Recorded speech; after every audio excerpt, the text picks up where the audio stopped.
السلام علیکم لسنرز، آج میں ریڈ کرنے جا رہی ہوں ناول خواب شیشے کا کی قسط نمبر 4۔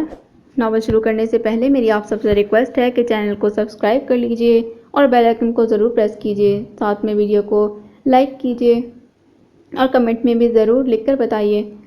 چلیے شروع کرتے ہیں۔ سمرا کے والدین چند سال ہوئے وفات پا چکے تھے۔ ان کا ایک ہی بھائی جو شارجہ میں مقیم تھا سمرا کی بہت بڑی سپورٹ تھا۔ گڑیا آ گئی ہے پاکستان اور ابھی تک مجھ سے ملنے نہیں آئی، انہوں نے شکوہ کیا تو روہیل ہنس دیے۔ اس کے اپنے ہی مسئلے مسائل پڑے ہیں، ہاسٹل میں رہنے کی ضد کر رہی تھی، بس اسی ایڈجسٹمنٹ میں بزی تھی، تو میرے پاس آ کر رہتی، پھپھو کا گھر ہے اس کی، سمرا نے خفگی سے کہا۔ موہت کمرے میں داخل ہوا تو انہوں نے اسے ہاتھ کے اشارے سے بیٹھنے کو کہا۔ وہ تو ٹھیک ہے سمرا، مگر تمہارے اپنے مسائل ہیں، ابھی تم خود تو ٹھیک سے ایڈجسٹ ہو جاؤ، پھر اسے کہوں گا کہ تمہارے پاس آ جائے۔ موہت کی تو ویسے بھی بہت دوستی ہے اس سے، وہ بشاشت سے کہہ رہے تھے۔ سمرا نے ادھر ادھر کی چند ایک باتوں کے بعد فون بند کر دیا۔ موہت بے چینی سے ان کی گفتگو ختم ہونے کا انتظار کرتا رہا، چھوٹتے ہی پوچھنے لگا، یہ کیا شوشہ چھوڑا ہے ماما آپ نے؟ وہ منہ پھٹ لڑکی اور موہت آفندی، اس نے بے یقینی سے اپنے سینے پر انگوٹھا رکھا۔ میں تو یوں ہی ان لوگوں کے مکر و فریب یاد دلا رہی تھی ان لوگوں کو، ورنہ مجھے کوئی شوق نہیں تمہیں اس بیکار میں پھنسانے کا۔ سمرا نے اس کے بالوں کو پیار سے سنوارتے ہوئے توجہ پیش کی۔ مہرماں سے رشتہ جوڑنے کا مطلب ہے صدیقہ بھابھی سے پھر سے رشتہ جوڑنا، جو کہ میں بالکل نہیں چاہتی۔ آپ نے اس روز کی تقریر نہیں سنی محترمہ مہرماں آفندی کی کہ اس دنیا کا آخری بندہ بھی ہوا موہت آفندی تو اسے قبول نہیں ہوگا۔ موہت کو یاد آیا، سمرا کے چہرے پر تکلیف کے آثار ابھرے۔ وہ صدیقہ بھابھی کی بیٹی ہے، انہی کی طرح دلوں کو توڑنے اور زبان سے خنجر چلانے میں ماہر ہوگی نا؟ پھر آپ نے آئندہ کے بارے میں کیا سوچا ہے؟ میرا مستقبل کیا ہوگا؟ اتنی اچھی جاب چھوڑ کر آیا ہوں میں۔ موہت نے سر جھٹکا۔ 2 دفعہ مہرماں آفندی سے منہ ماری ہو چکی تھی اور دونوں بار ہی اس نے اپنی زبان کے جوہر دکھائے تھے۔ سمرا کے لبوں پر طمانینت بھری مسکراہٹ پھیل گئی۔ کل سے فیکٹری جاؤ گے تم، تایا جان اور چچا جان کے ساتھ فاران کے آفس میں بیٹھو گے۔ موہت کے چہرے پر پھیکی سی مسکراہٹ دوڑ گئی۔ بعض اوقات ایک لمبے عرصے تک زندگی انسان سے خراج وصول کرتی ہے اور جب صلہ ملنے کی باری آتی ہے تب بہت دیر ہو چکی ہوتی ہے۔ اس کی بات سن کر سمرا زور دے کر بولی، اب یہ خراج تم وصول کرو گے موہت، اور صلہ بھی تم ہی لینا، وہ سب جو ہمارا ہے اور ان لوگوں کے پاس ہے۔ موہت نے چونک کر ان کی طرف دیکھا۔ سمرا نے اس بات میں سر ہلایا، اس گھر میں سب سے اہم حیثیت تمہاری ہے، آغا جان کی نسل کے امین اور اس جائیداد کے وارث ہو تم، اور تم یہاں اسی احساس کے ساتھ رہو گے موہت، کسی سے ڈرنے یا جھکنے کی ضرورت نہیں ہے تمہیں۔ موہت نے سینے پر ہاتھ رکھ کر شرارت سے سر جھکایا تو وہ بھی ہنس دی تھی۔ وہ مبین صاحب کے ساتھ فیکٹری پہنچا۔ لیدر گارمنٹس کی یہ شہر کی سب سے بڑی فیکٹری تھی۔ اب تو کئی برسوں سے ہم بیرون ممالک مال ایکسپورٹ کر رہے ہیں، انہوں نے موہت کو فیکٹری کے معائنے کے دوران بتایا۔ تمام سٹاف اور ورکر سے موہت کا تعارف کروایا، پھر وہ اسی لیے اس کے مختص آفس میں آگے بڑھ گئے تھے۔ یہ آفس وقار کا تھا۔ دروازے کے ہینڈل پر ہاتھ رکھتے انہوں نے پھیکی مسکراہٹ کے ساتھ موہت کو بتایا تو وہ چونک کر انہیں دیکھنے لگا، تو وہ مزید بولے، جب وقار یہاں سے گیا تب فاران اس کے آفس میں آ گیا، وہ بہت مس کرتا تھا وقار کو۔ انہوں نے دروازہ دھکیلا اور اسے اندر ساتھ لے آئے۔ شاندار وال پینٹنگز، عمدہ فرنیچر اور دبیز کارپٹ۔ اس کے بعد جب فاران بھی چلا گیا تو یہ آفس بند نہیں کیا گیا، روزانہ اس کی صفائی ہوتی ہے اور 2-4 سال بعد فرنیچر تبدیل ہوتا ہے۔ وہ مسلسل اسے بتا رہے تھے۔ موہت کچھ عجیب، تکلیف دہ اور بے چین سے احساسات کے زیر اثر ہر چیز کو دیکھ رہا تھا۔ تایا جان نہ جانے کیا کیا تفصیلات بتا رہے تھے، مگر مکرم کو بھیجتا ہوں میں ابھی شہر کے، وہ تمہیں چیدہ چیدہ معلومات سمجھا دے گا، باقی اب روزانہ آؤ گے تو دلچسپی بھی پیدا ہوگی اور سمجھ بھی آ جائے گا۔ وہ مسکرا کر بولے، پھر اس کا شانہ تھپک کر اسے وسیع میز کے پار رکھی ریوالونگ چیئر کی طرف اشارہ کیا۔ وہ جیسے کسی خواب کسی کیفیت میں چلتا اس کرسی تک آیا۔ بس یہ کرسی کبھی نہیں بدلی گئی اور یہ میز، یہ وقار کی پسندیدہ چیزیں تھیں اور فاران نے اسے گفٹ کی تھیں۔ وہ میز کی سطح پر دونوں ہتھیلیاں جمائے کھڑے تھے۔ موہت اس کرسی پر بیٹھ گیا۔ مبین صاحب کی آنکھوں میں خفیف سی نمی اتر آئی۔ آج اس کرسی کو اس کا صحیح حقدار مل گیا ہے، مگر وہ ان کی طرف متوجہ نہ تھا۔ وہ میز پر پڑی فاران اور وقار آفندی کی فریم شدہ تصویر اٹھا کر دیکھ رہا تھا اور آج بڑے عرصے بعد وہ شدید جذباتیت کا شکار ہونے لگا۔ وہ تو سچ شکر تھا کہ تایا جان اسے مستقبل کی دعاؤں سے نوازتے وہاں سے چلے گئے تھے، ورنہ شاید اس کے تاثرات سے وہ آنے والے وقت کا تھوڑا سا اندازہ لگا ہی لیتے۔ اس نے کرسی گھسیٹی، دھپ سے اپنا بیگ ٹیبل پر پھینکا اور کرسی میں دھنس گئی۔ سن گلاسز اور کی چین ٹیبل پر رکھتے اس نے سومیا کو گھور کر دیکھا۔ اسے کہتے ہیں الٹا چور کوتوال کو ڈانٹے۔ وہ تبصرہ کرتے ہوئے اپنی کرسی پر بیٹھا۔ سومیا نے کھا جانے والے انداز میں اسے دیکھا۔ شرم آنی چاہیے تمہیں نمیر افندی، کسی خوبصورت لڑکی سے منتیں کروا کر لنچ کے لیے راضی ہو جانا کوئی کارنامہ ہرگز نہیں۔ خوبصورت؟ اپنی آنکھوں کو خفیف سی جنبش دے کر اس نے ریسٹورنٹ میں ادھر ادھر گویا کسی خوبصورت لڑکی کو ڈھونڈا۔ اوہ! سومیا کا جی چاہا اسے کچا چبا جائے۔ تمہیں میں نظر آ رہی ہو مگر تم نے تو خوبصورت کہا نا، وہ سادگی سے بولا۔ سومیا نے ٹیبل پر پڑا کانٹا اٹھا کر اس پر تان لیا۔ واجب القتل ہوتے ہیں ایسے بندے جو لڑکیوں کا دل توڑتے ہیں۔ اوکے اوکے، نمیر نے ہنستے ہوئے دونوں ہاتھ ہارنے والے انداز میں اٹھا دیے تھے۔ تم کہتی ہو تو مان لیتا ہوں، خوبصورت لڑکی۔ سومیا کے دلکش نقوش میں سرخی دوڑ گئی۔ مصنوعی غصے سے اسے گھور کر بولی، ہاں خود سے بھی کبھی نہیں مانو گے۔ آرڈر کرو لنچ، پھر مجھے ایک میٹنگ میں بھی جانا ہے۔ نمیر نے جلدی مچائی۔ ویٹر کو اشارے سے بلایا تو سومیا جلدی سے مینیو کارڈ اٹھا کر ڈشز دیکھنے لگی۔ اب بتاؤ جلدی سے زندگی کیسی گزر رہی ہے؟ کونی میز کی سطح پر ٹکائے ہتھیلی پر چہرہ جماتے ہوئے وہ چہکتی آنکھوں سے اسے دیکھ رہی تھی۔ زندگی کا تو کام ہی ہے گزرنا، سو گزر رہی ہے۔ کرسی سے ٹیک لگا کر ٹانگیں پھیلاتے آرام دہ حالت میں نیم دراز وہ ایسا ہی تھا، اوپر سے ٹھنڈا میٹھا چشمہ دکھائی دیتا اور اندر سے کھولتا ہوا لاوا۔ وہ افسردہ سے انداز میں کہہ کر چپ ہو گیا۔ سومیا کو خلجان ہونے لگا۔ خدا کے لیے نمیر، یہ اتنے ڈراؤنے شعر مت سنایا کرو مجھے۔ زندگی بہت حسین ہے، اسے اس کی خوبصورتی کے ساتھ محسوس کرو۔ سومیا یوں بولی جیسے محض ہاتھ جوڑنے کی کسر رہ گئی ہو۔ اس میں بچپنا تھا، کیونکہ اس نے زندگی کے تلخ حقائق کو ابھی تک نہیں چکھا تھا۔ جن کو زندگی نے ہمیشہ ٹھوکروں پر رکھا ہو، انہیں یہ زندگی کیسے خوبصورت لگے گی ڈیئر سومیا۔ گہری سانس بھرتے گویا اندر کی کثافت کم کی۔ اگر بندے کی نظر ٹھیک ہو اور وہ اپنے آس پاس خوبصورت چیزوں کو آبزرو کرے تو زندگی واقعی حسین لگنے لگتی ہے، سومیا نے جتانے والے انداز میں کہا تو نمیر نے ادھر ادھر تانگ جھانک کر کے کارنر والی ٹیبل پر بیٹھی ایک آنٹی نما میک اپ زدہ عورت دریافت کر ہی لی۔ واقعی وہ دیکھو ذرا، کافی خوبصورت ہیں آنٹی، انہیں دیکھ کر تو واقعی زندگی حسین لگتی ہے۔ ہاں، سومیا نے مایوس ہو کر کرسی سے پشت ٹکائی اور بازو سینے پر لپیٹ کر حسرت سے بولی، کاش تمہاری نزدیک کی نظر بھی اتنی ہی اچھی ہوتی۔ ویٹر کھانا سرو کرنے لگا۔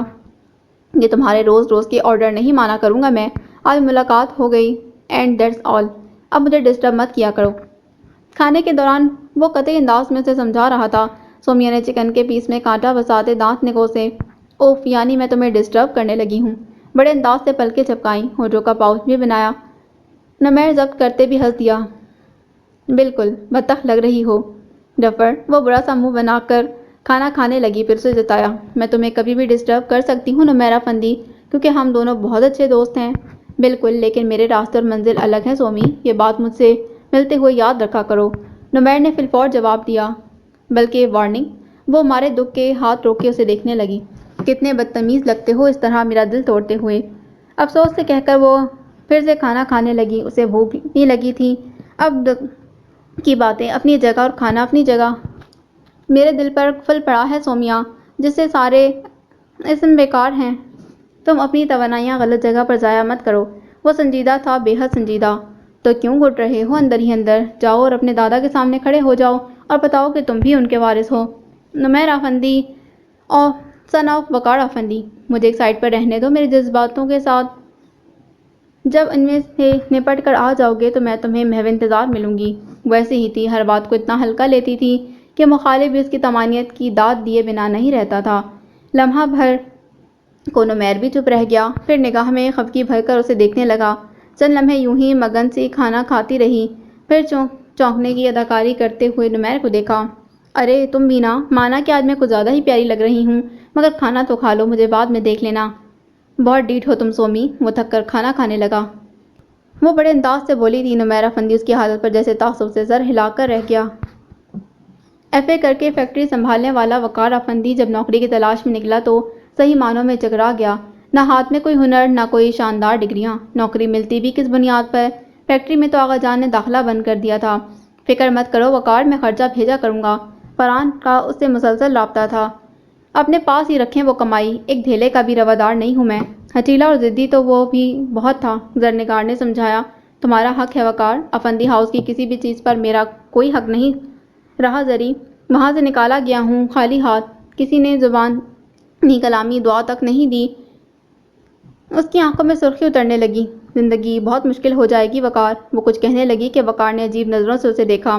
پیسے کے بغیر اور میرے ساتھ؟ بڑے سلگتے ہوئے انداز میں پوچھا تو وہ نرمی سے مسکرا دی۔ تمہارے لیے ہی کہہ رہی ہوں وقار، میری تو زندگی ہی تم بن گئے ہو۔ میں تو اس طوفان میں اپنی ساری کشتیاں جلا کر اتری ہوں، واپسی کا تو سوال ہی پیدا نہیں ہوتا۔ بس تم اپنی ہی پیاری پیاری باتوں سے میرا حوصلہ بڑھاتی رہو، پھر دیکھنا سب کچھ ٹھیک ہو جائے گا، وہ مسکراتے ہوئے بولا۔ مگر زرنگار نے اس سے زیادہ زندگی کی تلخیوں کو چکھا تھا، زندگی کی ہر ٹھوکر کا ایک سبق سیکھا تھا، اور زرنگار کے پاس تو اسباق کی ایک پوری کتاب تھی۔ مگر فی الوقت وہ وقار افندی کی آنکھوں میں اترے خوابوں کو برباد نہیں کرنا چاہتی تھی، سو اس بات میں سر ہلا دیا، اور اگلے کئی دن محض بھاگم دوڑی اور نوکری کی تلاش، ناکامی، فقط ناکامی۔ بازار میں زرگل بائی نے بیٹی کو دیکھ لیا تو آبدیدہ سی گلے لگ گئی۔ بیٹی کا حلیہ ہی اس کے حالات کی داستان سنا رہا تھا۔ واپسی پر اس کے ساتھ ہی آ گئی زرگل بائی۔ طوائف مردوں کے لیے طوائف ہوتی ہے، اپنی اولاد کے لیے وہ ایک ماں ہوتی ہے۔ زرگل بائی نے چاہے زرنگار کو بھی کمائی کا ذریعہ سمجھا ہو، مگر اس کے لیے وہ فقط ایک ماں کی صورت تھی۔ طوائف میں اپنی بیٹیوں کو بھی طوائف ہی بنایا کرتی ہیں، ان کے پاس کوئی آپشن نہیں ہوتا۔ گھر تو اچھا ہے، کماتا نہیں ہے کیا؟ پہلے تو بڑی دولت لٹائی اس نے تیرے پر، وہ پورے فلیٹ کا جائزہ لیتے ہوئے تنقیدی انداز میں کہہ رہی تھی۔ اللہ کا شکر ہے اماں، بس نوکری مل جائے تو جو مسئلے ہیں وہ بھی حل ہو جائیں گے، وہ جوس کا گلاس ماں کو تھماتے بولی۔ بڑی بیوقوف نکلی تو زری، لاکھوں کا وجود مٹی میں رول دیا تو نے اس کی خاطر۔ زرگل بائی نے تعصب اور تحقیر بھرے انداز میں سونے کی انگوٹھیوں بھرے ہاتھ سے فلیٹ کی طرف اشارہ کیا۔ زرنگار کو ماں کی بات پر غصہ نہیں آیا۔ عزت کی خاطر اماں، سودا برا نہیں کیا میں نے، وہ مسکرائی تو چہرے پر ذرا بھر بھی ندامت نہ تھی۔ عزت کو کتنے دن چاٹے گی بیٹھ کر زری، اپنے میاں سے بات کر۔ کون سا دھندا کرتی تھی تو؟ گانا گا کے تو شریف گھراں کی لڑکیاں بھی کماتی ہیں، مگر طوائف کے گھر یہ سب دھندا ہی کہلاتا ہے اماں۔ وہ آزردہ ہو گئی تھی۔ اپنے شوہر سے کہہ، اگر مان جائے تو میں کام دلواؤں گی تجھے، ٹی وی کا ایک ڈائریکٹر واقف کار ہے میرا، شیطان کا ایک روپ نہیں ہوا کرتا۔ آج وہ زرگل بائی بن کر آیا تھا۔ زرنگار ہنسنے لگی۔ جوس پیو اماں، ٹھنڈا ہو رہا ہے۔ زرگل بائی برا مان گئی۔ دل کٹ رہا ہے میرا تجھے ان برے حالوں میں دیکھ کر، فلیٹ بھی یقیناً کرائے کا ہوگا، کل کو فاقوں پر نوبت آ جائے گی۔ اماں تم تو ایسے ہی جذباتی ہو رہی ہو، میں بہت خوش ہوں وقار کے ساتھ، عزت کے ساتھ محبت ملے تو لڑکی پھول کی طرح کھل اٹھتی ہے۔ زرنگار نے اسے یقین دلایا۔ کل تو اسی عزت کی چٹنی کے ساتھ روٹی لگا کر کھانا۔ وہ سر جھٹکتے جوس کے گھونٹ بھرنے لگی۔ دل ہی دل میں طے کر لیا کہ وقار افندی سے بھی باز پرس کرنی ضروری ہے۔ بھئی خرید لیا تو کیا ہوا، اچھے حالوں میں تو رکھے۔ زرگل بائی کی بیٹی کو مائیں اپنی اولاد کو بددعائیں نہیں دیا کرتی اماں، دعا کرو میرے لیے، اپنے داماد کے لیے۔ زرنگار نے تعصب سے اسے دیکھا۔ میں نے تو سمجھایا تھا زری، عیش کر رہی تھی گوجے پر، یہ عشق و عاشقی طوائفوں کو راس نہیں آتی، وہ ابھی بھی متعصب تھی۔ زرنگار نے اسے ٹوکا۔ میں طوائف نہیں تھی اماں، بس ایک طوائف کے گھر پیدا ہونا میرا گناہ بن گیا، تو میں نے بھی تیری لاج رکھی، کبھی کام دھندے کا نہیں کہا تجھے، پتہ ہے لوگ کتنا دیتے تھے تیرا، مگر میں نے کہہ دیا بچی صرف آواز بیچے گی اور بس۔ زرگل بائی اپنا احسان جتا رہی تھی۔ زرنگار نے گہری سانس بھری اور دل ہی دل میں دعا کر رہی تھی کہ وقار کے آنے سے پہلے ماں چلی جائے، مگر ہر دعا کی قسمت میں قبولیت نہیں لکھی۔ تھکا ماندہ وقار اسی وقت گھر آیا تو زرگل بائی کو وہاں پا کر اسے جھٹکا لگا۔ پھر فور زرنگار کو دیکھا، وہ بھی گڑبڑا گئی۔ اماں آج بازار میں مل گئی تھی تو گھر دیکھنے چلی آئیں۔ دیکھ لیا گھر آئے مہمان کو اب کیا کہتا، پھر دل نواز بیوی کی ماں۔ ہاں دیکھ لیا۔ زرگل بائی گلاس رکھتے اٹھ کھڑی ہوئی اور وقار کے بالمقابل آ کر چپتے لہجے میں بولی، پھٹا پرانا حال اپنی نازوں پری بیٹی کا، اس سے اچھے حالوں میں تو یہ طوائف کے کوٹے پر تھی۔ وقار افندی، تم تو ایک طوائف جتنا بھی نہیں کما سکے۔ زرنگار کا دماغ چکرا سا گیا۔ ادھر وقار افندی ایک دم غیظ و غضب کی لپیٹ میں آ گیا تھا۔ مہرماں سب سے پہلے آ کر گاڑی میں بیٹھی اور فائل کھول کر نوٹ چیک کرنے لگی، باقی تینوں بھی بس آنے ہی لگی تھیں۔ ڈرائیونگ سیٹ کا دروازہ کھلا تو مہرماں نے بے دہانی میں ڈرائیور کو دیکھا اور پھر اپنے نوٹس دیکھنے لگی، مگر ایک جھٹکا لگا۔ اس نے دوبارہ سر اٹھا کر دیکھا، ڈرائیونگ سیٹ پر معاہدہ افندی پورے کروفر کے ساتھ براجمان تھا۔ ایکسکیوز می مسٹر، اس گاڑی میں ہم جاتے ہیں۔ تیوری چڑھائے اطلاع دی۔ نہیں، مرضی تو نہ جاؤ، پتہ تو ہوگا تمہیں یہ بابا جان کی گاڑی ہوا کرتی تھی، آج سے یہ میں استعمال کروں گا۔ موہد کی بات سن کر مہرماں کا دماغ گھوم گیا تھا۔ بدتمیز اور اکھڑ تو وہ پہلے بھی لگا تھا، مگر اب تو اس نے حد ہی کر دی تھی۔ یہ ٹھیک ہے کہ یہ گاڑی واقعی کسی دور میں فاران صاحب کے زیر استعمال رہی تھی، مگر اسے اس قدر بہترین کنڈیشن میں رکھا گیا کہ 14 سال پرانی لگتی ہی نہ تھی۔ اب جب سے لڑکیوں نے کالج جانا شروع کیا تب سے یہ گاڑی گویا اسی کام کے لیے مختص ہو گئی تھی، مگر اب یہ نیا دعوے دار۔ اس کے چہرے سے تپش کی لہریں لپٹیں، سن گلاسز آنکھوں پر لگائے اسٹیئرنگ کو انگلیوں سے بجاتا وہ جیسے اپنی بات کی سنگینی سے واقف ہی نہ تھا۔ تم یہاں قبضہ کرنے آئے ہو یا کوئی پرانا بدلہ لینے؟ غصے کی شدید لہر نے مہرماں کو سارے اخلاقیات بھلانے پر مجبور کر دیا۔ پھر فوراً ہی اپنی چیزیں سمیٹتی گاڑی کا دروازہ کھول کر نیچے اتری اور زوردار طریقے سے دروازہ بند کیا۔ "بیہیو یور سیلف"، وہ ناگواری سے اونچی آواز میں بولا۔ "پرانے بدلے ہی رہنے دو، نئے کھاتے مت کھولو ورنہ پچھتاؤ گی۔ وہ تنفر سے اسے دیکھتی پاؤں پٹکتی اندر کی طرف بڑھی۔ "کیا ہوا؟ چھٹی ہے آج؟" تزین نے اس کے پاس سے گزرتے ہوئے رک کر حیرت سے استفسار کیا۔ فرزین اور ملاحہ باتیں کرتی نکل گئی تھیں۔ مہرماں لمحہ بھر کو رکی۔ وہاں گاڑی کا اصل حقدار بیٹھا ہے۔ اس کے انداز میں برہمی تھی۔ تزین محظوظ ہو کر مسکرائی۔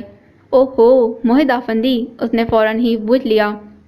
بیچارے نے اپنی زندگی میں اتنی لگژری دیکھی ہی جو نہیں، آتے ہی قبضے کی فکر لگ گئی۔ اونچی آواز میں پلٹ کر کہا۔ جس کو سنانا مقصود تھا اس نے چہرہ موڑ کر دیکھا مگر سن گلاسز نے آنکھوں کے تاثرات مخفی رکھے۔ "کم آن مہرو"، تزین نے آواز ہلکی رکھی۔ "آ جاؤ، مزہ رہے گا، ہم بھی تو دیکھیں موحد فاران افندی چیز کیا ہے"۔ اس کے لہجے میں دبا دبا جوش تھا۔ مہرماں نے ناگواری سے اسے دیکھا۔ "تم جاؤ، مگر مجھے ایسے کام کرنے کا کوئی شوق نہیں جس سے عزت نفس مجروح ہوتی ہو"، وہ تیکھے انداز میں کہتی اندر چلی گئی۔ یہ تو طے تھا کہ آج اس کی یونیورسٹی سے چھٹی تھی۔ پتہ نہیں اگڑتی کس بات پر ہے۔ تزین بڑبڑاتے ہوئے سر جھٹکتی گاڑی کی طرف بڑھی، جہاں پچھلی سیٹ پر بیٹھی ملاحہ اور فرزین بھی حیران سی تھیں۔ ان کے برعکس تزین نے بڑے اعتماد سے جا کر اگلی سیٹ کا دروازہ کھولا اور بیٹھ گئی۔ "ویلکم کزن"، تزین کے انداز میں بہت خوشگواری تھی۔ ملاحہ اور فرزین ابھی تک مہرماں کے جملے سے مستفید ہو رہی تھیں جو وہ موحد افندی کی شان میں بول کر گئی تھی۔ ان کی سانسیں تھمیں، مگر اگلا لمحہ حیران کن تھا۔ موحد افندی کے لبوں پر ہلکی سی مسکراہٹ پھیل گئی۔ "تھینکس"، اس نے یوں ہی مسکراتے تزین کی طرف دیکھا اور جملے میں اضافہ کیا، "تھینک گاڈ، یہاں سب بدتمیز نہیں ہیں اور سڑیل بھی"۔ تزین نے ہلکا سا قہقہ لگا کر گویا اس کے فکرے کو داد دی۔ "جی نہیں، میری آپی تو نہ بدتمیز ہے نہ سڑیل"۔ ملاحہ کو برا لگا۔ "اوہ"، وہ گاڑی اسٹارٹ کرتے ہلکے سے ہنسا۔ "تمہاری آپی کا نام کس نے لیا؟ میں تو بدتمیز اور سڑیل کہا ہے"۔ فرزین نے ملاحہ کی بسلی میں کونی چبھوئی۔ وہ بڑبڑاتے ہوئے کھڑکی سے باہر دیکھنے لگی۔ تزین منٹوں میں اس سے فری ہوئی تھی۔ "راستہ بتاتی جانا"، وہ کہہ رہا تھا۔ "اسی سپیڈ میں چلتے رہے تو دوسرے پیریڈ کی بیل بھی بج چکی ہوگی"۔ فرزین بڑبڑائی۔ "رائٹ ہینڈ اسٹیئرنگ ہے، بس دعا کرو کہیں گاڑی نہ ٹھوک دوں"، وہ اونچی آواز میں بولا۔ تب ان تینوں کو حالات کی سنگینی کا احساس ہوا تھا۔ اتنے سالوں تک بائیں طرف ڈرائیونگ کرنے والا آج سیدھے ہاتھ پر جانے کیا کمال دکھانے والا تھا۔ تزین نے دہل کر اسے دیکھا۔ فرزین اور ملاحہ نے تو دل ہی دل میں باقاعدہ قرآنی آیات کا ورد کرنا شروع کر دیا تھا۔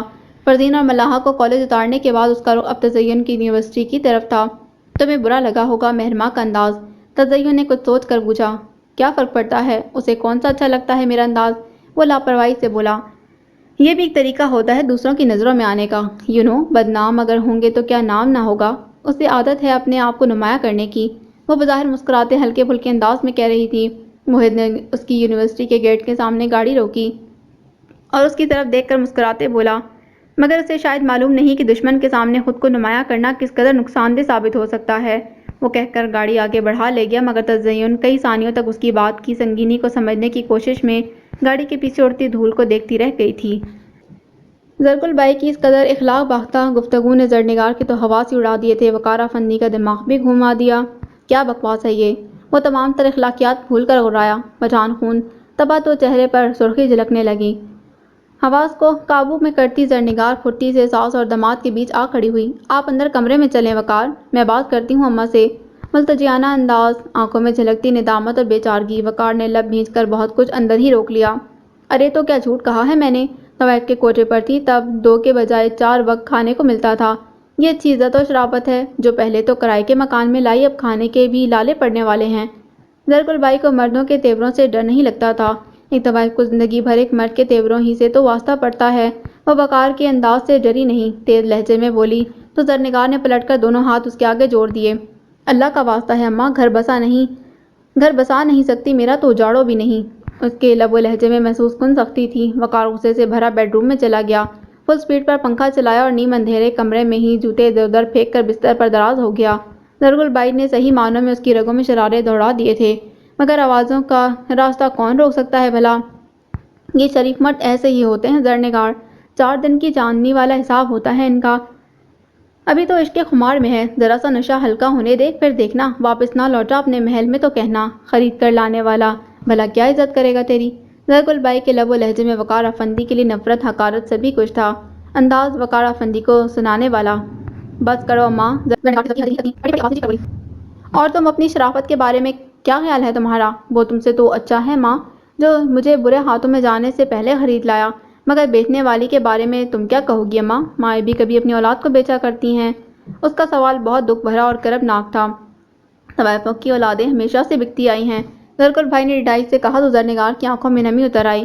طوائف تو ایک نام ہے اماں، محض ایک پیشہ، ماں تو ہر صورت ماں ہوتی ہے، ماؤں کی دعائیں تو اولاد کی قسمت بدل دیا کرتی ہیں۔ پھر تم نے کیوں میری قسمت میں بکنا ہی مانگا؟ نکاح کے 4 بول پڑھا کر خالی ہاتھ دعاؤں کے سہارے ہی رخصت کر دیتی تو کسی کی مجال نہ تھی جو مجھے آج خریدنے یا بیچنے کا تانا دیتا۔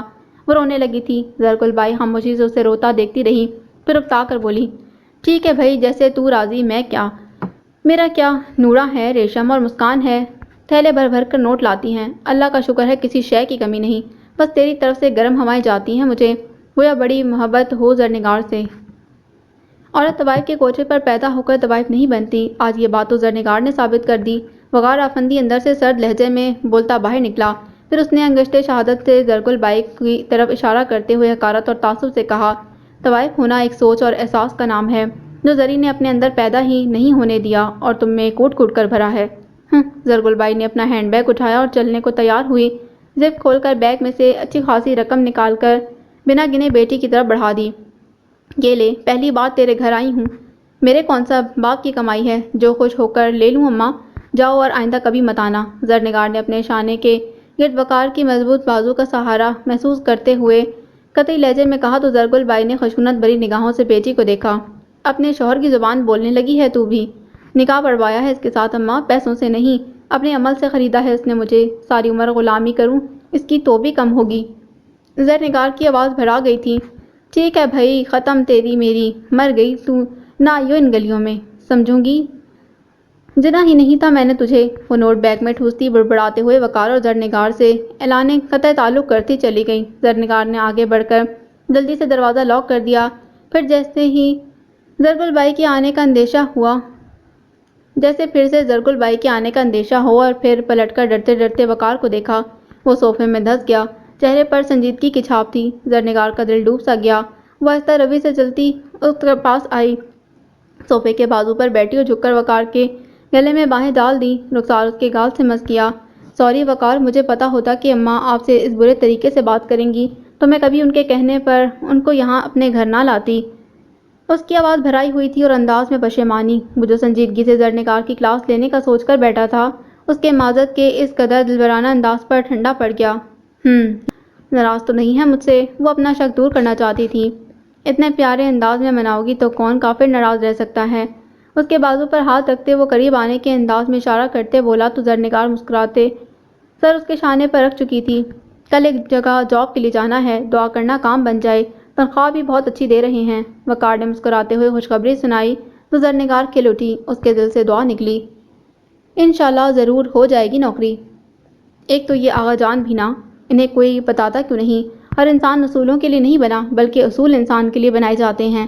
سمرا کو وقار اور اس کی خوبصورت بیوی کو گھر سے بے گھر کرنے کا سخت دکھ اور افسوس تھا، مگر صرف دکھ اور افسوس سے بات نہیں بنا کرتی، اس لیے فرحان خاموشی سے فیکٹری سے لائی فائل چیک کرتے رہے۔ آپ ہی کچھ ہمت دکھا دیتے۔ سمرا کو ان کی خاموشی سے بھی چڑ تھی، سمجھانے کی کوشش تو کی تھی آغا جان کو، مگر تم جانتی تو ہو، اب تو تمہیں بھی ان کی نیچر کا پتہ چل چکا ہے۔ وہ قلم سے ہندسوں کو درست کرتے ساتھ ساتھ اس کی تفشی کے لیے بولے تو وہ مزید کوڑی، بڑا اچھا سمجھایا، اور مجھے تو ماں جی پر حیرت ہو رہی ہے، مائیں تو بچوں کی نظر کا اشارہ تک سمجھ لیتی ہیں، مگر انہوں نے تو آغا جان کے ساتھ مل کر اپنے بیٹے کا ہی دل دکھایا۔ فرحان افندی کو محسوس ہوا سمرا واقعی ڈسٹربنس کا شکار تھی، مگر اس سے پہلے کہ اس کی تسلی کے لیے کچھ کہتے دروازہ کھٹکھٹانے کی آواز پر چونکے۔ آ جائیں، سمرا نے اونچی آواز میں کہتے دروازے کی طرف دیکھا اور پھر کھلتے دروازے سے ماں جی کو اندر آتے دیکھ کر سمرا جلدی سے اپنی جگہ سے اٹھی، آگے بڑھ کر احتراماً ان کا ہاتھ تھام کر اپنے بستر پر لا بٹھایا۔ وہ آزردہ دکھائی دیتی تھیں۔ فرحان نے بھی فائل سمیٹ دی اور اٹھ کر ماں جی کی طرف بڑھ گئے۔ وہ پہلے بھی ان کے کمرے میں کبھی کبھار ہی آتی تھیں اور ان چند ماہ میں تو وہ بھی بند کر دیا تھا جب سے فرحان کی شادی ہوئی تھی۔ خیریت تو ہے ماں جی؟ انہوں نے پرتشویش انداز میں استفسار کیا تو ماں جی کی آنکھیں بھر آئیں۔ جس ماں کا لاڈلا جگر کا ٹکڑا کاٹ کے بے دردی سے پھینک دیا گیا ہو، اس کی زندگی میں اب خیریت کہاں رہی؟ وہ آ بھر کر بولی، پھر دوپٹے کے پلو سے بہتی آنکھیں پوچھنے لگی۔ سمرا نے جتانے والے انداز میں شوہر کو دیکھا۔ آپ آغا جان سے بات کریں نا، ہماری تو انہوں نے ایک نہیں سنی۔ فرحان افندی بے بسی سے بولے۔ تو وقار کو سمجھا، اس 2 کوڑی کی لڑکی کی خاطر ہم سب کو چھوڑ گیا ہے وہ۔ انہوں نے شکوہ کیا، اگر وہ 2 کوڑی کی عورت ہے تو پھر پڑا رہنے دیں اس گھر کے کسی کونے میں، اس کی خاطر کیوں گھر سے نکال دیا آغا جان نے اپنے بیٹے کو؟ فرحان کو ماں جی کے الفاظ پر سخت اعتراض ہوا۔ انہوں نے ناپسندیدگی سے کہا، انسان کو اپنے جسم سے بہت محبت ہوتی ہے، مگر کسی عضو کو جب کینسر ہو جائے تو اسے کاٹ کر الگ کرنا پڑتا ہے۔ وہ بھی تو طوائف کو اٹھا کر گھر لے آیا۔ ماں جی کا اپنا فلسفہ تھا۔ آخر میں شکایتی انداز میں بولیں تو فرحان کو تعصب ہوا۔ سمرا کا دل تو بہت چاہ رہا تھا ٹکری جھاڑنے کو، مگر یہاں چھوٹوں اور خصوصاً بہوؤں کا بیچ میں بولنا سخت معیوب سمجھا جاتا تھا، اور چند ماہ پرانی بہو تو واجب القتل قرار پاتی۔ شاید ہوگی وہ طوائف ماں جی، مگر وقار سے شادی کرنے سے پہلے تک نہ، اس گھر میں تو وقار افندی کی بیوی کی حیثیت سے آئی تھی وہ، آغا ذوالفقار افندی کی بہو بن کر۔ فرحان جذباتی ہونے لگے اور ماں جی لاجواب، مگر آغا جان کے بنائے اصولوں میں زندگی گزار کر اب تو غلط فیصلے بھی غلط نہ لگتے تھے۔ بس جو آغا جان نے کہا وہ ہو جانا چاہیے افندی ہاؤس میں، وگرنہ کوئی چھوٹی موٹی قیامت ہی آ جائے گی۔ تو اس سے بات کر وقار، تو اس سے بات کر فرحان، میں خود بڑی اچھی اور اصیل ذات کی لڑکی سے شادی کرواؤں گی، اس کی سب سے خوبصورت لڑکی ڈھونڈوں گی اپنے لاڈلے کے لیے۔ ماں جی نے فوراً ہی جوڑ توڑ کر لیا، بچے کو مہنگے سے مہنگا کھلونا لے کر دینے کا وعدہ۔ فرحان اور سمرا نے تعصب سے انہیں دیکھا۔ ماں جی، اس لڑکی کے لیے وہ ہم سب کو چھوڑ گیا، ہم سب کو، اور آپ کا خیال ہے کہ اس نے ہماری خاطر اپنی بیوی کو نہیں چھوڑا تو کسی خوبصورت لڑکی کی خاطر تو ضرور ہی چھوڑ دے گا؟ واہ! فرحان کے لب و لہجے میں ناراضی اتر آئی۔ ماں جی بات کو اس کی گہرائی کی ساتھ سمجھ گئیں تو آ بھر کر رہ گئیں۔ تھوڑی دیر تک تو وہ کمرے میں ٹہل کر غصہ کم کرتی رہی، پھر وہ تنتناتی ہوئی سیدھی آغا جان کے پاس آئی۔ وہ یقیناً اخبار کے مطالعے کے لیے اسٹڈی میں جانے ہی والے تھے، اسے دیکھ کر ٹھٹک گئے، کلائی پر بندھی گھڑی پر نظر ڈالی۔ یونیورسٹی نہیں گئی تم؟ جانا تو تھا، مگر آپ کے پوتے نے ہماری گاڑی پر قبضہ کر لیا۔ مہرماں کو بڑی ہدک محسوس ہو رہی تھی، سلگ کر گویا شکایت لگائی۔ آغا جان نے اس بات پر پوتی کو ہلکا سا گھور کر دیکھا اور جتاتے ہوئے کہا، قبضہ کرنے کی کیا بات ہے؟ اس کے باپ کی گاڑی میں جاتی تھی تم سب، وہ نئی گاڑی بھی لے سکتا تھا آغا جان، ضروری تھا کہ میری انسلٹ کرنا، یوں جتا کر کہ جس نے نہیں جانا وہ نہ جائے؟ بس پاؤں پٹک کر کسر باقی رہ گئی تھی۔ مہرماں کی کنپٹیاں سلگ رہی تھیں۔ ایک تو تم لوگوں کی انسلٹ بھی فوراً ہی ہو جاتی ہے، باقی سب یقیناً اسی گاڑی میں گئی ہوں گی، آغا جان نے تیکن سے پوچھا۔ ظاہر ہے ان سے اس کی دشمنی تھوڑی ہے، مہرماں نے سر جھٹکا۔ بس ایک تم ہی ڈھیٹ ہو، باقی کسی نے انسلٹ محسوس نہیں کی، بس تمہاری انا کے جھنڈے سب سے بلند ہیں، بڑا ہے تم سے، کچھ کہہ بھی دیا تو برداشت کرنا سیکھو۔ آغا جان نے اسے بری طرح جھاڑ دیا۔ مہرماں کی آنکھیں بھر آئیں، غم اور غصہ اس قدر شدید تھا کہ حد نہیں، یعنی اس گھر کا اصل وارث آ چکا تھا۔ تو وہ کیا تھیں؟ محض لڑکیاں، بلکہ انچاہی اولاد، بیٹیاں۔ اس کے لب کچھ کہنے کو پھڑپڑائے، مگر پورا یقین تھا کہ ساتھ ہی آنسو بھی بہہ نکلیں گے، تو لب کاٹ کر رہ گئی۔ دیکھو مہرو، اچھا ہوا ابھی یہ بات ہو گئی، 2 بیٹے کھوئے ہیں میں نے، تب جا کے اس گھر کا وارث ملا ہے مجھے، اور میں نہیں چاہتا کہ تم کسی خرابی کا باعث بنو۔ ان کا لب و لہجہ دبنگ تھا، جتاتا ہوا، اس کی اوقات بتاتا ہوا۔ جب موہت نے شروع میں آغا جان کا دل دکھایا، تب مہرو نے فیصلہ کیا تھا کہ موہت کو آغا جان کے قریب لانے کی ہر ممکن کوشش کرے گی، مگر یہاں تو قیا ہی پلٹ گئی۔ وہ تیزی سے ان کے کمرے سے باہر نکلی اور باہر نکلتے ہی آنسو نکل آئے۔ اب کون تھا کوئی دیکھ رہا ہے، اس نے چہرہ ہاتھوں میں چھپا کر دل کا بوجھ ہلکا کر لینا ہی مناسب سمجھا۔ ساتھ ہی کسی کے کھنکارنے کی آواز پر فوراً سے بدک اٹھی، فوراً ہی ہاتھوں سے چہرہ پوچھنے کی صحیح کی، مگر ہاتھ ہٹاتے ہی موہت کو سامنے دیکھ کر اس کے اندر تک کڑبھاہٹ اتر گئی۔ چہرے پر چھائے شکست اور ریگ کے نشان، اسی ایک دشمن سے تو مخفی رکھنے تھے، اور وہی کمبخت سامنے آ گیا۔ آغا جان سے شکایت کرنے گئی ہوگی میری؟ وہ پوچھ رہا تھا تو گویا بوجھ چکا تھا۔ انداز اس قدر لطف لینے والا تھا کہ مہرماں کو وہ دنیا کا عیار اور بدتمیز ترین انسان لگا۔ Shut up! مہرماں پھٹ پڑی۔ وارث ہوگے تم گاڑی اور اس گھر کے، میرے نہیں ہو۔ مجھ سے میری اجازت کے بغیر کبھی بات مت کرنا، وہ زہر خون لہجے میں کہتی اس کے قریب سے طوفان کی طرح گزر گئی۔ موہت نے ہونٹ سکیڑ کر اسے جاتے دیکھا۔ در حقیقت مہرماں کے الفاظ اسے اندر تک سلگا گئے تھے، مگر دفعتاً اس کے لبوں پر ہلکی سی مسکراہٹ پھیل گئی۔ اس نے ہاتھ میں دبی گاڑی کی چابی کو دیکھا تو یہ مسکراہٹ اور گہری ہو گئی۔ اس نے قدم آگے بڑھاتے ہوئے کی چین کو چھال کر کیچ کیا تو وہ خود کو بڑا حشاش بشاش محسوس کر رہا تھا۔ ابھی تو یہ پہلی ضرب ہے مہرمہ افندی، آگے آگے دیکھو ہوتا ہے کیا۔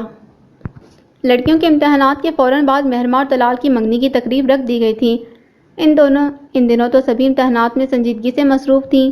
ہاں، مہرمہ کا دل بہت ہلکا پھلکا تھا، منچاہے ساتھی کا ہو جانے کا خیال ہی پھولوں کی طرح مشکبار کر رہا تھا اسے۔ سوغا جان نے جو کچھ کہا وہ بھی بھول بھال گئی، البتہ یونیورسٹی وہ مبین افندی کے ساتھ جا رہی تھی۔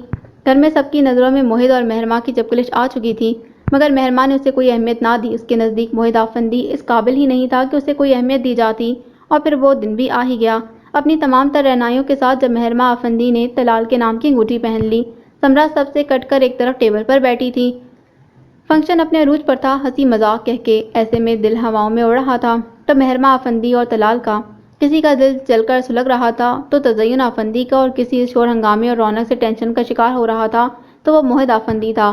وہ ان سب کے ہنستے چہروں سے ہنسی نوٹ لینا چاہتا تھا اور سمرا کو تلاشتا ہوا بالآخر ان تک پہنچ ہی گیا۔ اکیلی کیوں بیٹھی ہیں ماما؟ وہ تشویش زدہ سا ان کے پاس بیٹھتے ہوئے بولا۔ دیکھ رہی ہوں، ہمیں اکیلا کر دینے والے اپنی خوشیوں میں مگن ہیں۔ انہوں نے آپ بھری تو موہد نے ان کی آزردگی کی پوری طرح محسوس کی، تبھی ان کے ہاتھ پر اپنا ہاتھ رکھتے دیکن سے بولا، مگر یہ لوگ نہیں جانتے کہ ہم اکیلے نہیں ہیں؟ سمرا نے نم آلود ہنسی کے ساتھ موہد کو دیکھا اور غم سے چور لہجے میں بولی، ہاں، اب ہم اکیلے نہیں ہیں۔ موہد نے چند لمحے ان کی آنکھوں میں دیکھا، پھر لب بھیج کر اسٹیج پر ہوتے ہنگامے پر نظریں گاڑی۔ ہمیں کبھی پوری خوشیاں نہیں ملیں، ان پر خدا بہت مہربان ہے موہد۔ سمرا کے لب و لہجے میں کسک سی تھی، ایک خلا تھا جو پر ہونے میں نہ آتا تھا، ایک کمی جو کسی طور مکمل نہ ہوتی، مانو پزل کا ایک ٹکڑا بیچ سے غائب ہو گیا ہو اور سارے ٹکڑے جوڑ لینے پر بھی تصویر سمجھ میں نہ آتی ہو، محض ایک ٹکڑے کی غیر موجودگی کی وجہ سے۔ تو کیا ان کی پوری تصویر ہی اس ٹکڑے میں تھی؟ وہ گمشدہ ٹکڑا ان کے وجود کا حصہ؟ ان میں سے بھی کوئی اپنی مکمل خوشی نہیں پا سکے گا ماما، تب ان کو اندازہ ہوگا کہ اللہ کیسے نامہربان ہوتا ہے۔ موت کی سلگتی نگاہیں آج محفل کی جان بنے طلال اور مہرمہ کے مسکراتے چہروں پر تھیں، اور ہاتھ سمرا کے ہاتھ پر۔ زرنگار نے دروازہ کھولا تو اس کے وہم و گمان میں بھی وہ ہستی نہ تھی جو اس کی چوکھٹ کے باہر کھڑی تھی۔ وہ بحر حیرت اور بے یقینی میں غوطہ کھا گئی تھی۔ بہت سے کام انسان کو اپنی دلی رضا کے بنا کرنے پڑتے ہیں، وہ کام جو ان کے پیاروں کی محبت ان سے کرواتی ہے۔ ماں جی مدبرانہ مگر زخمی لہجے میں کہتی زرنگار کی تقلید میں فلیٹ میں داخل ہوئیں تو زرنگار نے ان کے پیچھے اضطراری نگاہ ڈالی۔ اکیلی آئی ہوں، ڈرائیور کچھ دیر بعد لے کر چلا جائے گا۔ کوئی طوائف کے گھر آنے کو تیار نہ تھا، ماں جی نے بڑے رسان سے کہا، اور پھر زرنگار کی اڑی رنگت دیکھی، مگر اس کا حوصلہ بھی کمال تھا، ہلکے سے مسکرا کر بولی، طوائف تو اپنا گھر چھوڑ آئی ماں جی، میں تو خود آپ کے بیٹے کے گھر میں رہ رہی ہوں، آپ بے فکر ہو کر آئیں۔ وہ ہنگار بھرتی صوفے پر بیٹھ گئیں، بہت تکلف سے، جیسے چھوٹتے ہی بھاگ نکلنے کا پروگرام ہو۔ وقار کہاں ہے؟ وہ بڑے روب و دبدبے سے پوچھ رہی تھی، انداز ایسا گویا زرنگار سے مخاطب ہونا ان کی شان کے خلاف ہو، مگر بات کرنا مجبوری ٹھہری۔ انہیں کہیں نوکری مل گئی ہے، وہیں جاتے ہیں، اب شام کو واپسی ہوگی۔ زرنگار نے ہاتھ مسلے، شرمندگی ندامت حد سے سوا۔ ایک ماں کا لاڈلا بیٹا اس کے عشق میں رل گیا تھا۔ ماں جی بھی سن کر تڑپ گئیں، تیرا بیڑا غرق ہو، اس نے ساری عمر کما کر نہ کھایا، کہاں رول رہی ہے میرے ہیرے کو۔ زرنگار کی پیشانی چمک اٹھی، اتنا بڑا آفس بنا کر دیا ہے اس کے باپ نے اسے، وہاں بیٹھ کر گھر آ جاتا تھا بس۔ وہ ہر ماہ نوٹوں سے جیب بھری ہوتی تھی میرے لاڈلے کی، ان کے تو کلیجے پر ہی ہاتھ پڑ گیا تھا۔ اچھی نوکری ہے ماں جی، وہ خوش ہیں؟ زرنگار نے ہمت کی، خاک اچھی ہوگی۔ انہوں نے حقارت بھری نگاہ اس پر ڈالی، مہینے بعد 5-6 ہزار لاتا ہوگا، اتنا تو وہ یار دوستوں پر لٹا دیا کرتا تھا۔ میں آپ کے لیے ٹھنڈا لاتی ہوں۔ زرنگار ان کی تلخی سے گھبرا گئی، رہنے دو، پی کر آئی ہوں میں۔ انہوں نے ایسے منع کیا جیسے وہ زبردستی ہی پلا دے گی، پتہ نہیں طوائف کے برتن میں کھانا حلال بھی ہے یا نہیں۔ انہیں اپنے لاڈلے کی قسمت پر رونا آنے لگا، منہ مارا بھی تو گند پر۔ گھبرائی ہوئی سی زرنگار ان کے سامنے والے صوفے پر ٹک گئی، اگر میں ڈھیر سارا روپیہ دے کر تیری زندگی بنا دوں تو کیا میرے بیٹے کو چھوڑ دے گی؟ ماں جی سودا کرنے آئی تھی۔ زرنگار کا دل کسی نے مٹھی میں لیا، ایک زندگی کو چھوڑ کر تو اسے پایا ہے ماں جی، اب پھر سے زندگی پانے کے لیے اسے چھوڑ دوں؟ زرنگار نے بڑے حوصلے سے پوچھا، میرے ساتھ کتابی باتیں مت کر۔ انہیں غصہ آیا، طوائف زادی ہے، کھلے ہاتھوں پیسہ خرچ کرتی ہوگی، وقار کو باپ نے آگ کر دیا، تجھے للے تللے نہیں کروا سکتا، اس کی جان چھوڑ دے، بدلے میں جو مانگے گی دوں گی، روپیہ، زمین۔